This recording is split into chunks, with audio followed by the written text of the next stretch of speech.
Hello everyone, मैं रानी लता आप सभी का स्वागत करती हूँ अपने रेसिपी चैनल में। और आप सब कैसे हैं? उम्मीद करती हूँ आप सभी बहुत अच्छे होंगे।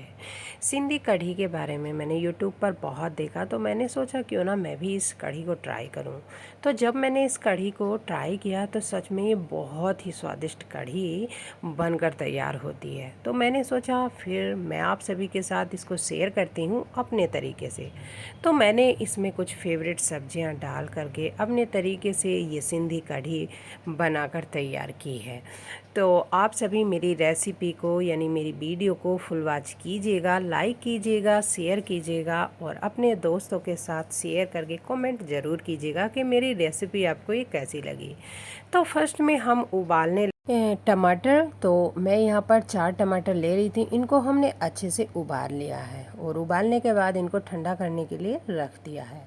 अब मैं यहाँ पर मीडियम फ्लेम पर रख रही हूँ एक कढ़ाई, और कढ़ाई में हमें डालना है 2 बड़े चम्मच सरसों का तेल। तेल को कढ़ाई में इस तरह से घुमा लेना है और हमें इसको गर्म कर लेना है, क्योंकि अब हम इस तेल में करने जा रहे हैं इन आलूओं को सैलो फ्राई। तो मैंने यहाँ पर 3 बड़े आलू लिए हैं, जिनके मैंने बारीक और मोटे दोनों तरह के पीसेस कट कर लिए हैं। तो अब हमने फ्लेम को लो कर दिया है और हम धीरे धीरे आलूओं को सैलो फ्राई करने लगे हैं। जब तक आलू हमारे फ्राई हो रहे हैं तब तक हम इन टमाटरों का छिलका उतार लेते हैं, और छिलका उतारने के बाद हम इनको मिक्सी के जार में डाल करके एक प्योरी तैयार कर रहे हैं। तो इस तरह से इन 4 टमाटरों को मिक्सी के जार में डाल दिया है और फिर हमें इसकी प्योरी तैयार कर लेनी है। टमाटर को बारीक करके पीस लेना है। तो टमाटर हमारे यहाँ पर हो गए हैं तैयार। तो लो फ्लेम पर हमने यहाँ पर जो आलू सैलो फ्राई हो रहे थे तेल में, देख रहे हैं किस तरह से तैयार हुए हैं। तो अच्छे से ये गोल्डन कलर में आ गए हैं, तो इनको हमें निकाल लेना है। फ्लेम को लो ही रखना है। और अब हमें आगे का प्रोसेस आगे का प्रोसेस करना है कि हमें किस तरह से इन सिंधी कढ़ाई को तैयार करना है। तो आलू सैलो फ्राई होने के बाद फ्लेम को हमें मीडियम कर लेना है, और फिर हमें 2 सूखी लाल मिर्च डालनी है, आधा चम्मच राई, आधा चम्मच जीरा और आधा चम्मच मेथी डाल करके हमें इन सभी चीज़ों को भूनना है। उसके बाद डाल रहे हैं करी पत्ता, और इस तरह से हमें इंतज़ार करना है कि हमारा जो तड़का है वो अच्छे से भूनकर तैयार हो जाए। तो जब हमारा तड़का भूनकर तैयार हो जाएगा तो फिर हमें इसमें डालना है हाफ स्पैचुला बेसन, यानी कि 1/4 कप बेसन मैंने यहाँ पर डाल दिया है। और हमें इस बेसन को इस तड़के में, यानी कि जो हमने तड़के में सभी मसाले डाले थे खड़े मसाले, उनमें हमें भूनना है तब तक लो फ्लेम पर, जब तक कि हमारा बेसन जो है गोल्डन ब्राउन ना हो जाए। तो इस तरह से धीरे धीरे बेसन अच्छे से भुनकर तैयार हो रहा है। तो अब हमें क्या करना है, जब हमारा बेसन तैयार हो जाए तो जो हमने टमाटर की प्यूरी बनाकर तैयार की है उसको हमें छानकर इस तड़के में डालना है। तो मैं यहाँ पर चन्नी लगा रही हूँ, और इस तरह से टमाटर का जो पिसा हुआ टमाटर है उसको हमें छान के इस तरह से डाल देना है, जिससे कि टमाटर के बीज और जो मोटे मोटे छिलके वगैरह होते हैं वो छनकर एक साइड हो जाए। अच्छे से चला लेना है। और फिर अब मैं यहाँ पर डाल रही हूँ 3 गिलास पानी। तो 1 गिलास पानी डाल दिया है। अच्छे से हमें चला लेना है बेसन टमाटर के प्यूरी को और सभी चीज़ों को। फिर अब मैं यहाँ पर 2 गिलास पानी डाल रही हूँ। 2 गिलास के बाद ये रहा 3 गिलास पानी। तो इस कढ़ी में मैंने जो है 3 गिलास पानी डाला है और 4 टमाटरों की प्यूरी डाली है। तो सभी चीज़ों को अच्छे से चलाते हुए मिक्स कर लेना है। और मिक्स करने के बाद अब हमें डालना है आधा चम्मच हल्दी पाउडर, आधा चम्मच लाल मिर्च पाउडर, और स्वाद के अनुसार हम यहाँ पर डाल रहे हैं नमक।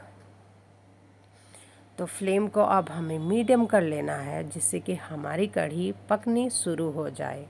और जब इसमें एक उबाल आ जाएगा तो हमें फिर इसमें डालनी है कुछ वेजिटेबल्स। तो मैं यहाँ पर थोड़ा सा हींग भी डाल रही हूँ, क्योंकि तड़के में हींग डालने का मुझे ध्यान नहीं रहा, तो मैं अब यहाँ पर हींग डाल रही हूँ।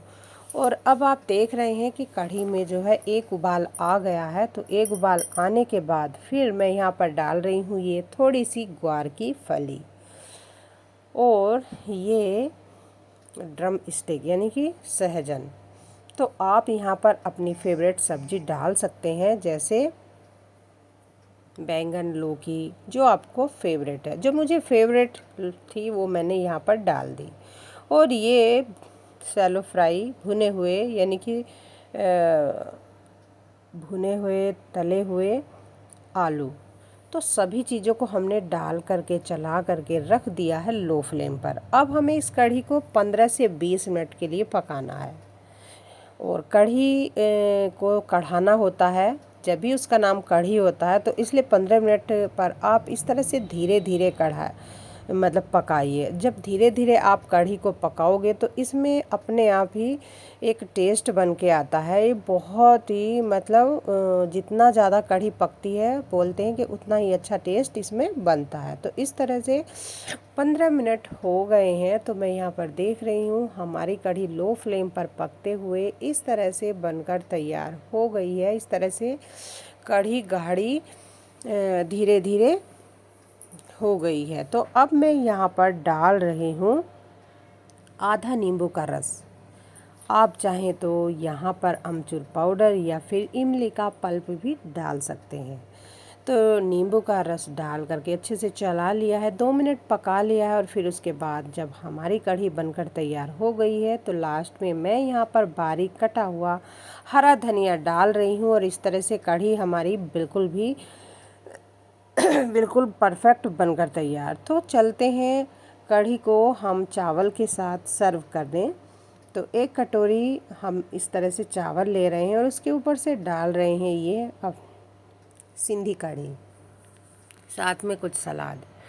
तो ये कढ़ी मेरे बच्चों को इतनी पसंद आई थी कि मैंने जब ये बनाई तो उन्होंने 2 बार बनवाई और कहा कि मम्मी ये बहुत ही टेस्टी कढ़ी बनी और हमें बहुत पसंद आई।